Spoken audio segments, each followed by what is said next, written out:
तो मैं फिर से आप लोगों के बीच दोस्तों, जैसे मैं आपको वैद्युत अपघट्य के संदर्भ में माइकल फैराडे के प्रथम नियम में बता रहा था, जो किसी विलयन में प्रवाहित होने वाली धारा उसके इलेक्ट्रोडों पर मुक्त होने वाले पदार्थ की मात्रा के समानुपाती होती है। हम लोग जाने भी थे, मैंने आपको बताया भी था कि अगर पदार्थ की मात्रा कुछ भी अगर इलेक्ट्रोड पे मुक्त होती है तो विद्युत धारा के समानुपाती होती है। मात्रा बढ़ेगी तो विद्युत धारा के मान को बढ़ाना पड़ेगा। तो अब हम देखेंगे वैद्युत अपघटन के संदर्भ में, यहाँ पे अगला टॉपिक है जो आज हम फिर देखेंगे, वैद्युत अपघटन के लिए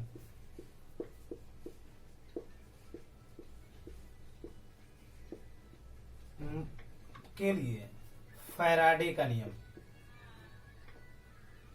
है ना। फैराडे के नियम, तो यहाँ पे फैराडे के नियम में यहाँ पे हम आप देखेंगे दूसरा नियम है ना, क्योंकि हम पहला नियम देख चुके हैं। दूसरा नियम है क्या, पहले अच्छी तरीके से आप सुनिएंगे तब मैं बोर्ड पे लिखूंगा। मैंने आपको बताया वैद्युत अपघटन के लिए माइकल फैराडे का दूसरा नियम। माइकल फैराडे के दूसरे नियम में आपको क्या मिलता है, बताया जाता है क्या, माइकल फैराडे के दूसरे नियम के अनुसार यदि है ना, यहाँ पे बताया जाता है यदि श्रेणी क्रम में जोड़े गए है ना, श्रेणी क्रम में जोड़े गए कई वैद्युत अपघट्यों के विलयनों में है ना, यदि श्रेणी क्रम में जोड़े गए कई वैद्युत अपघट्य के विलयनों से एक ही विद्युत धारा है ना, भिन्न में नहीं, एक ही विद्युत धारा प्रवाहित की जाए है ना, तो उसमें मुक्त होने वाले पदार्थों की मात्राएं उसके रासायनिक तुल्यांक के समानुपाती होती है। यानी मैं बता रहा हूं, कई वैद्युत अपघट्य के विलयनों को अगर श्रेणी क्रम में जोड़ दिया जाए है ना, तो श्रेणी क्रम में जोड़ देना, क्योंकि आप फिजिक्स में पढ़े होंगे श्रेणी क्रम और समानांतर क्रम है ना, सेलों का संधारित्रों का सेम कंडीशन इसमें भी होता है।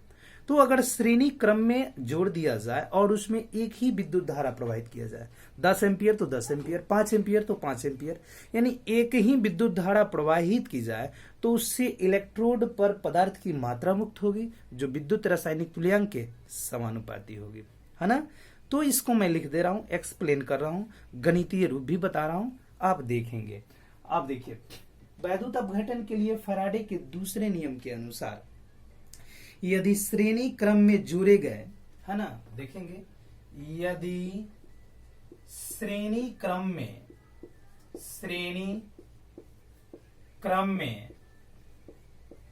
जोड़े गए है ना, जोड़े गए, देखिए यदि श्रेणी क्रम में जोड़े गए कई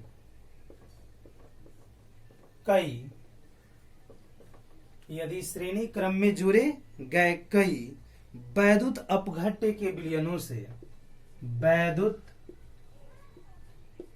अपघट्य के विलयनों से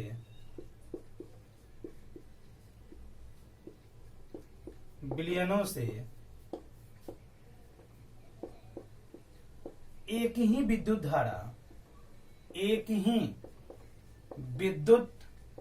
धारा प्रवाहित की जाए,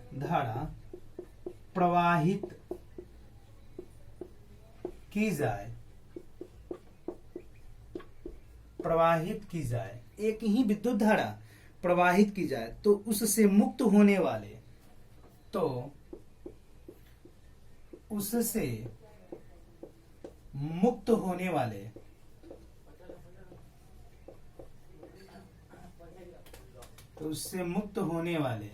है ना, उससे मुक्त होने वाले पदार्थों की मात्राएं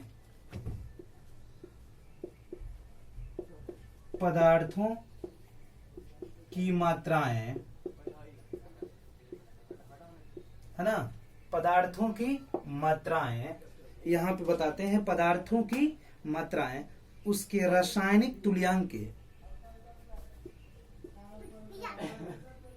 उसके रासायनिक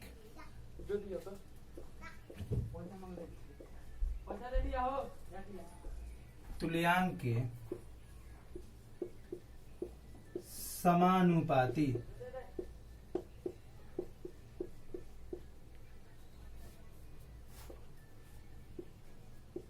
होते हैं। तो इस तरीके से यहाँ पे मिला क्या दूसरा नियम, यदि श्रेणी क्रम में जोड़े गए कई वैद्युत अपघट्य के विलयनों में एक ही विद्युत धारा प्रवाहित की जाए तो उसमें मुक्त होने वाले पदार्थों की मात्रा उसके रासायनिक तुल्यांक के समानुपाती होते हैं। अब देखिए इसमें एक कॉमन चीज है, यदि पदार्थों की मात्राएं, है ना, यदि पदार्थों की मात्राएं, यदि पदार्थों की मात्राएं, है ना, यदि पदार्थों की मात्राएं M1 तथा M2 हो, M1 तथा M2 हो और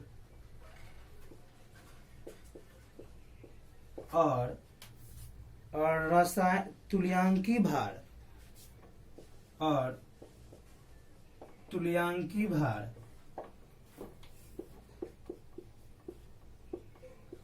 E1 एवं E2 हो। यही तो इसमें अगर ये मात्राएं मालूम हो तो क्या होता है जी, तो यहाँ पे हो जाता है इसका मान M1 बटा M2, M1 बटा M2 बराबर E1 बटा E2, है ना।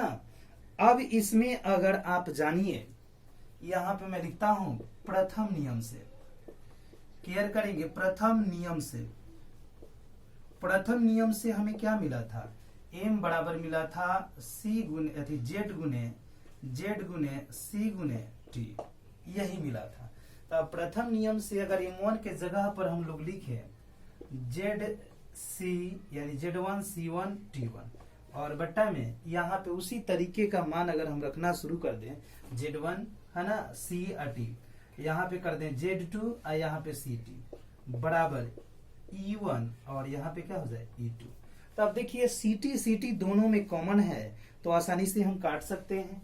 तो इसको अगर हटा दें तो यहाँ पे हमें क्या मिल जाता है, Z1 बटा Z2 बराबर E1 बटा E2। यहाँ पे ये चीज प्राप्त होता है, अर्थात इसे हम लोग लिख सकते हैं इम्प्लाइज Z समानुपाती E। अगर यहाँ पे हम लोग लिखें तो Z बराबर हो सकता है FE, है ना, जहां F जो है फैराडे नियतांक है, फैराडे नियतांक,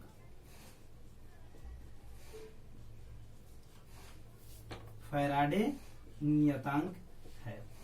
अब देखिए तो यहाँ पे वैद्युत अपघट्य के संदर्भ में, वैद्युत अपघटन के संदर्भ में माइकल फैराडे का दूसरा नियम ये मिला। मैंने बताया कि यदि श्रेणी क्रम में जोड़े गए कई वैद्युत अपघट्य के विलयनों से अगर एक ही विद्युत धारा प्रवाहित की जाए तो उससे मुक्त होने वाले पदार्थों की मात्राएं उसके रासायनिक तुल्यांक या तुल्यांकी भार के समानुपाती होते हैं। यदि हम माने कि पदार्थों की मात्राएं M1 और M2 हो तथा तुल्यांकी भार E1 और E2 हो तो M1 बटा M2 इक्वल टू E1 बटा E2। M1 जो है हम वैद्युत अपघटन के प्रथम नियम के अनुसार प्राप्त किए थे, M बराबर Z गुने C गुने T। तो हम M1 के बदले में लिख सकते हैं Z1 C गुने T, क्योंकि एक ही विद्युत धारा प्रवाहित हो रही है। Z2 C T बराबर E1 बटा E2, तो CT से CT कैंसिल हो गया। Z1 बटा Z2 बराबर E1 बटा E2। तो Z समानुपाती क्या मिला, E। अगर समानुपाती का चिन्ह हटाएंगे तो Z बराबर हमें प्राप्त होता है FE। F हमारा फैराडे नियतांक है। इस तरीके से वैद्युत अपघटन के लिए फैराडे का दूसरा नियम है। आप देखेंगे कोई दिक्कत हो तो आप पूछेंगे, है ना। और अच्छा लगे, आपको समझ में आए तो अधिक से अधिक दोस्तों के बीच शेयर करेंगे, लाइक करेंगे, सब्सक्राइब करेंगे, है ना। फिर मैं अगले वीडियो में आपके साथ मिल रहा हूं। इसमें मिल रहा है विद्युत रासायनिक तुल्यांक या तुल्यांकी भार के बारे में। रासायनिक तुल्यांक और तुल्यांकी के भार के बारे में हम लोग आगे की ओर देखते हैं। ओके, अब हम लोग मिलते हैं अगले में अगले टॉपिक के साथ, कैसे हम लोग तुल्यांकी भार या विद्युत रासायनिक तुल्यांक और तुल्यांकी भार, है ना, विद्युत रासायनिक तुल्यांक और तुल्यांकी भार के बारे में, जैसे यहाँ पे हम रासायनिक तुल्यांक भी लिख सकते हैं, है ना, या तुल्यांकी भार भी लिख सकते हैं। तो इसके बारे में अब हम लोग मिलेंगे तो फिर मैं बताऊंगा विद्युत रासायनिक तुल्यांक और तुल्यांकी भार के बारे में। ओके।